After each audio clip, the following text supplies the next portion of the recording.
There are so many stupid people in the world that makes me wonder about things. You have Johnny Somali, Jeremy the Quartering, Hassan, and obviously one of the biggest people out there, which is Frogan. We know about the lawsuit that Ethan Klein has slapped on her. It's the same with Denims and Caseytron. And you would think out of all of this is you would take it seriously. You saw what happened with Caseytron, so you know it's real, it's not fake or anything like that at all. So generally, you would think you would take it seriously. Frogan has pretty much scammed her fans for roughly 40 grand, 40 big smackaroos. It's roughly around about 38k, but for this video, we're gonna round it up to 40k because that's pretty much easier. But holy shit, she's completely scammed her entire audience out of so much money, and I can't even imagine on how she's going to get out of this one. I genuinely really can't. I reckon that she spent the money on like handbags, rent, and a shit ton of food. Like DoorDash must give her an entire award, like for best customer of the year. Like they just throw a little party for her, send her a coupon for like $5 off her next order, and she uses it really quickly because that's it. So I asked Google on this and I was like, how many Big Macs and Chicken McNuggets, because Chicken McNuggets are the best out there, like how much would you get for 40 grand? And it said that she would either get for Big Macs 6,535 to roughly 10,025. Like that is a lot of Big Macs. I mean, that is literally probably one serving for her. Or if you went down the chicken nugget route, then it's 35,714 to 62,015 chicken nugget. And again, that's probably one serving for her. Because you know it's a lot of food, and we all know that it probably wouldn't fill that black hole in her stomach. Base? But Frogan is a lazy piece of shit. We've seen this happen so many times that she can't actually do any basic work. So I think that she thought all of this would go away because she's putting her head in the sand. Remember how she ran from being served, how she got other people to like say, no, it's not her, and that she hid from all of it. Fucking hell, she hid from all of this. Legal Mindset went over the Frogan-sized lawsuit, so go have a look at it. Link is going to be in the description. While some were saying she was dedicated to fighting this to the end like Denims, that she was a true warrior. Well, we now have figured out exactly what's going to happen, and that is she is going to default on this case. And that's because today we have filed in the U.S. District Court, the Central District for California, we had filed a request for default judgment against defendant Morgan Kamal Majid. That is exactly Frogan in this case. So what is a motion for default judgment? That's a motion essentially saying, hey, they haven't responded.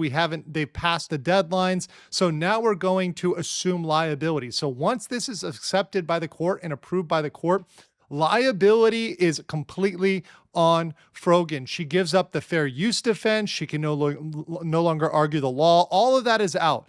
The only thing left after this is damages. So you can argue over damages. So she would have a chance to speak up and say, no, the damages aren't that much, or let's argue over the damages. But essentially the trial is over. It's done. She's lost after this point. How could you be so fucking lazy to let someone win by default? If you're being sued, then wouldn't you want to take things more seriously? I've wanted to see Frogan just lose this due to her being a horrible human being. Base? How could you give up so much? It doesn't surprise me, to be fair. It doesn't surprise me, mainly because she ran away from everything, as she was scared. She waddled her way, as she normally does, thinking that she would get away from it. The whole thing where she wanted to get this on fair use, and now she absolutely can't go down that road. What an absolute clown. Like, what an absolute fucking clown. And what damages could she have gotten? She hasn't received any at all.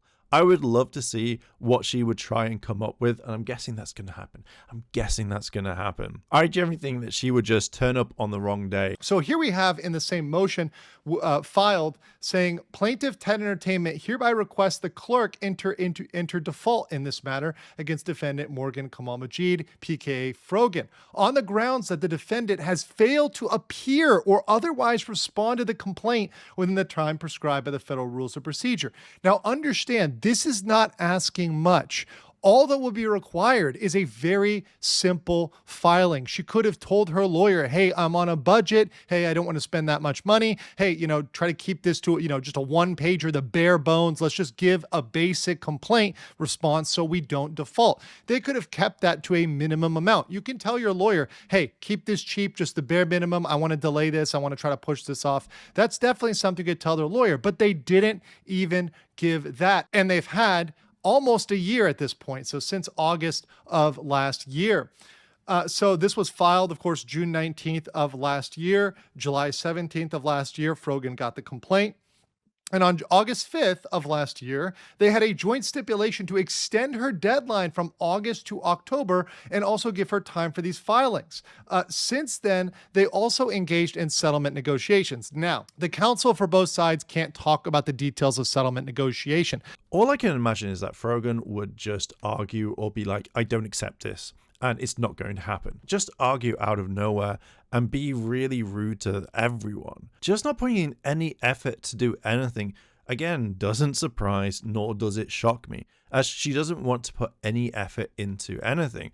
I mean, just generally look at her entire streaming career. You would think that telling your lawyer to do the basics, like that would be the main thing to do. But I'm just generally curious to know if she actually hired anyone, or is it just that she wanted all those Big Macs delivered to her home? And I get it, when you eat a Big Mac, it doesn't actually fill you up. So of course, you're going to order more and more and more and more until you actually have thousands just in your home. Almost a year to do the bare minimum is so crazy, to be honest. She knows what Ethan is like, so she should have known what he is like. Also, you saw Casey Tron and what she went through, so you know Ethan is serious about this. How could you let the time run out? I know that Frogan, out of all of them, has had more help than absolutely anyone, and yet she still couldn't come and do the bare minimum, which again is so weird. I generally think it's laughable that she scammed everyone. During this period of time, Frogan was looking at Casey Tron and her settlement, and she was thinking,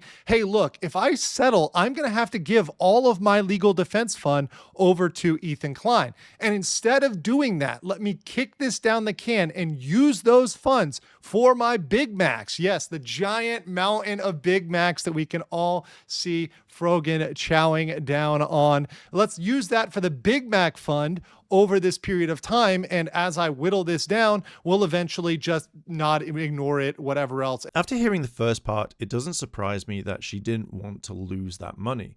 This is the most money she's seen all in one go, and it must have felt like Christmas when that notification kind of popped up. You know, that feeling when you get that PlayStation 1 or the N64, that feeling of excitement, that's literally the rush that she got. I'm guessing it's the excitement she feels that when her DoorDash order comes through and pops up and says it's on its way, and she's just jumping around trying to get out the chair and being so excited that her food's on the way. I get it, Frogan. You want to be rich, you want to be like Hassan, you want to have that money, but it's not going to happen. So this is the only way of doing it. And hey, maybe this will go away. And maybe she got advice that it'd be totally okay for her to just ignore this and default. Maybe she got somebody whispering in her ear, yeah, forget about it. He's not actually going to go after you, or it's going to look bad, or you're going to become some sort of sob story. Well, that's not the case. The court, of course, at this point, had every right to enter into a default judgment, which is what they're requesting.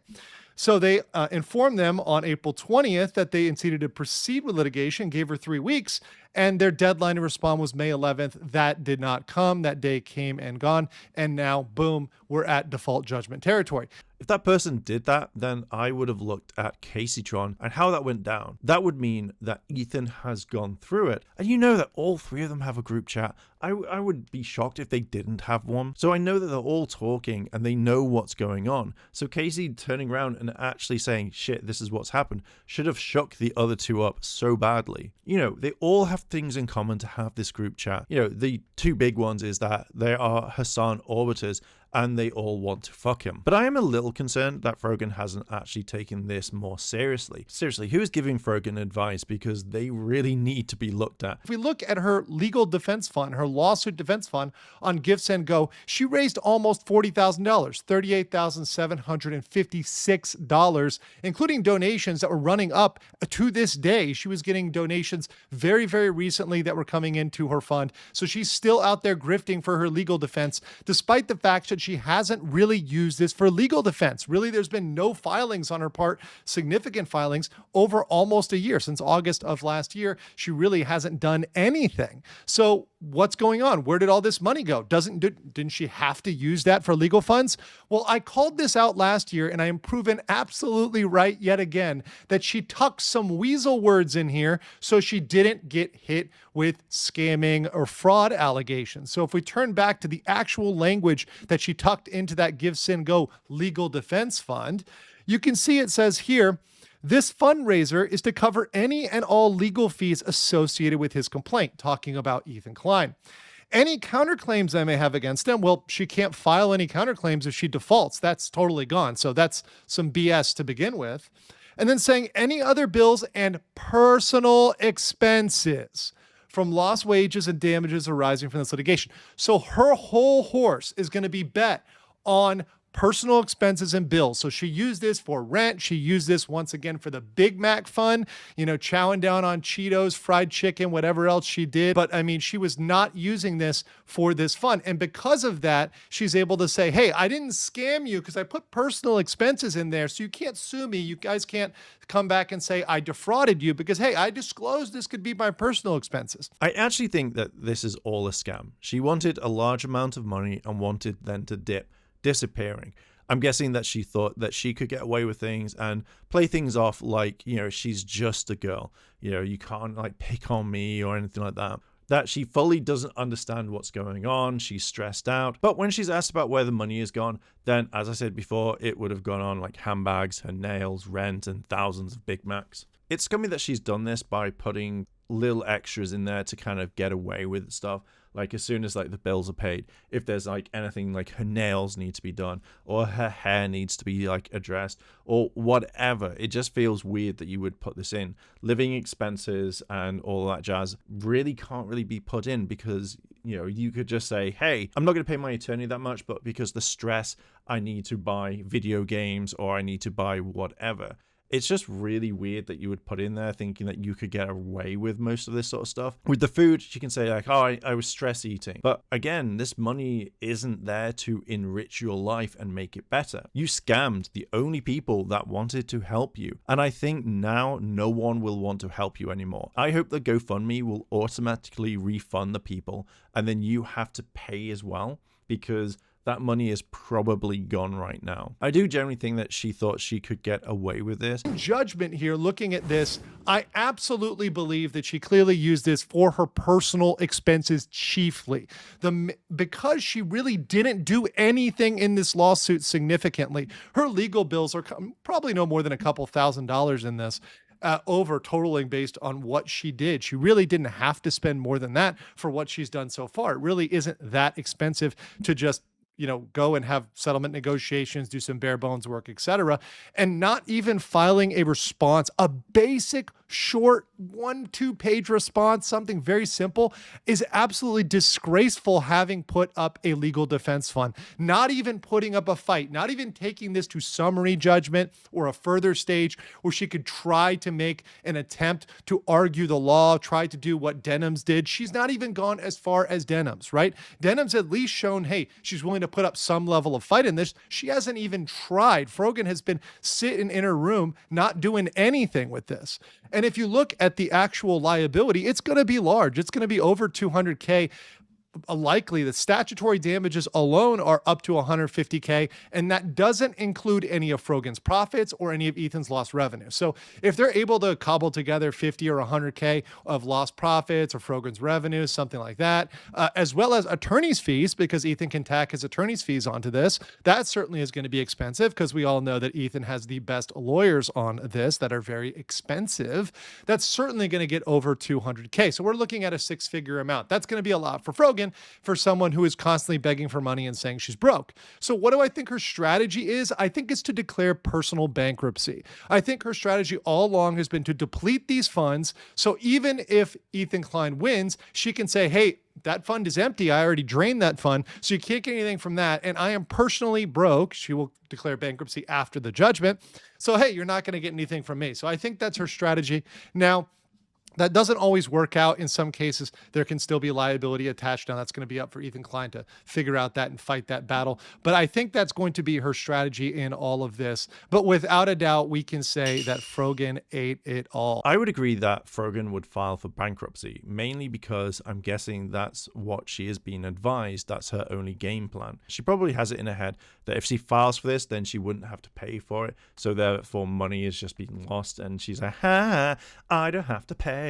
Like, all the money that she's used for the GoFundMe is paying rent and all that other stuff, as well as I've mentioned, just so that she can live in her sty again, because she thinks this is an own on Ethan. The fact that she has to pay Ethan probably over 200k is going to be a massive L for Frogan and a massive W for Ethan. Having to pay all of it and then also think that she is going to get away. Like, she must be thinking, I am the smartest person in the world and I won't have to pay anyone any money. I generally think she is so fucking stupid. I think out of all of this, whatever credit that she has left will be gone. I know that she doesn't have much to begin with, but whatever she has left has completely gone because she'll be known as a scammer. Her attitude in all of this is just laughable. And what we're going to see in a minute with these clips, you can tell that she has this entitled, like, fuck you type attitude, and it's not going to save her. Again, she knows what Ethan is like, so I don't know why she's not taking this a little bit more seriously. Her case is now going to go to Ethan. The fact that she can't go with the fair use is absolutely laughable. The fact is that she hasn't got a decent lawyer is fucking funny as well.